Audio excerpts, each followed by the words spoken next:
exceptionnel. Et est-ce que tu aurais encore des anecdotes intéressantes à ce sujet? Ouais. Il y en a pas mal, hein, mais on va juste... Enfin, les plus intéressantes, Voilà, on va dire, ceux qui intéressants. t'ont vraiment... Voilà, d'abord, tu vois, le message que j'aimerais faire passer à mes enfants, mes petits-enfants, tu vois, la raison pour laquelle je fais ce truc-là, c'est qu'il ne faut pas accepter les choses comme on vous les présente, tu vois, comme étant un état de fait, tu vois. C'est plutôt qui est toujours basé sur la certitude des autres, en fait. Il faut essayer, même si ça marche pas, même si ça... Tu essayes des choses. Et tu serais drôlement étonné des capacités qu'ont les gens, tu vois, à se surpasser. Tu sais que tu peux arriver à faire quelque chose. Si tu Se essaies pas, tu ne surpasse. sauras jamais. Voilà, et alors pour ça j'ai deux exemples de trucs. Bon, la première, c'est la peinture. Alors là, c'était marrant. Quand on a débuté au Chenambourg, tu vois, on a tout dû faire nous-mêmes, on a fait nos tables nous-mêmes, on a fait les décors nous-mêmes, tout ça, j'avais expliqué. Et on avait pour le décor, on avait demandé à un peintre de venir exposer ses tableaux avec des numéros, tu vois, pour les vendre, comme ça se fait couramment. Au bout d'un mois, ou deux, je sais plus, le type il avait rien vendu. Alors il est venu et il a embarqué tous les tableaux. Et je me retrouve avec les murs vides. Je dis à ma femme, qu'est-ce qu'on fait maintenant? Je dis, écoute, je vais les faire moi-même. On verra bien. Ouais.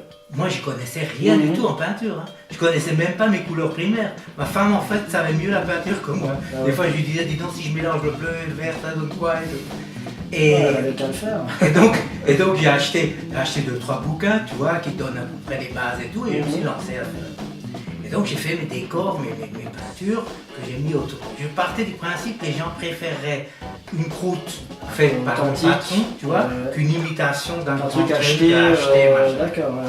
Et donc j'avais fait les tableaux. Un soir, après le boulot, je me montais à regarder la télé. Et ma femme était encore là, il y avait une table au coin. Elle monte, elle me dit, écoute, il y a des gens de la CAP, là, je sais pas. Ils voudraient acheter le tableau qui est au mur là. Elle dit, qu'est-ce que je fais? Je dis, ah bah non. Alors elle dit, il faut que je le refasse et tout. Ah ouais, mais je peux pas dire non, tu vois. Qu'est-ce qu'on fait? Ben écoute, on va donner un prix dissuasif, tu vois. Ouais, ça, tu dis pas non. Tu dis genre un gros prix, voilà. Comme ça personne. Donc on a dit 10 000 francs. Ah oui. Et à l'époque, 10 000 francs, 500 € quoi. Tu vois, pour un petit tableau, c'était un petit en plus, hein, c'était juste quelques fleurs. Et Ouais. Alors elle descend et elle dit au gars 10 000 francs. Bon, on oublie, finissent de manger, ils partent. Est-ce qu'elle avait dit que c'était toi? Oui. Ah, elle avait pas dit que c'était un peintre connu. Non, elle disait que c'était... ok. Alors ils partent, et le lendemain matin, il arrive, le mec avec le carnet de chèques, il me fait acheter. Purée, moi j'ai dit, j'arrête la cuisine. Ah, c'est bon. Hein. Je me lance dans la nature morte et tout ça. Et alors en fait, bon, je me suis rendu compte que tu prends mes tableaux, tu les mets. N'empêche qu'il y en avait quand même. Par exemple, celui-là, oui. Tu vois, celui-là, j'aurais pu le vendre 10 fois. Hein. Tu vois. Et pourtant, il est pas mal hein, pour un gars qui connaissait rien. Il est simple en plus et on voit bien le mouvement et tout. Ouais, et donc j'ai commencé à les vendre et j'ai commencé à en vendre pas mal.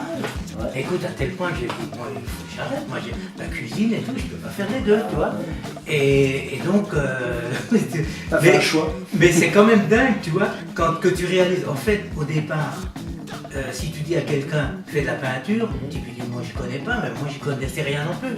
Mais finalement tu es étonné des choses que tu arrives à faire. Maintenant c'est vrai, tu prends mes peintures, tu les mets dans un truc d'exposition, tu ne les vends pas. Tu vois, ça faisait aussi partie d'un ensemble, tu vois. Par exemple le cas de ce tableau à 10 000 francs, tu vois, c'était deux couples qui avaient passé pour une soirée. J'avais certainement bu un peu, et la dame avait flashé sur ce tableau. D'accord. Et les personnes qui étaient invitées, qu'elle avait invitées, lui, en grand seigneur, il lui a acheté. Ah, donc c'était Tu vois, un tableau, Tu vois, donc c'est toujours un peu lié. Une autre fois, c'était un tableau qu'un couple, le gars avait demandé la fille en mariage sous le tableau. Ah, ouais. Donc elle est venue quelques jours après, Symbolique, si elle pouvait acheter le tableau, tu vois. pour se Il y souvenir, avait, ouais. et voilà, il y avait un Belge qui venait toujours à la même table. Et donc il m'a demandé s'il pouvait acheter le tableau qui était au-dessus de cette table. Voilà. Donc tu vois, Il c'était y un a peu toujours un truc lié, une c'était un symbolique. peu, ouais. c'était un peu lié, tu vois, c'était un peu lié. Mais c'était quand même.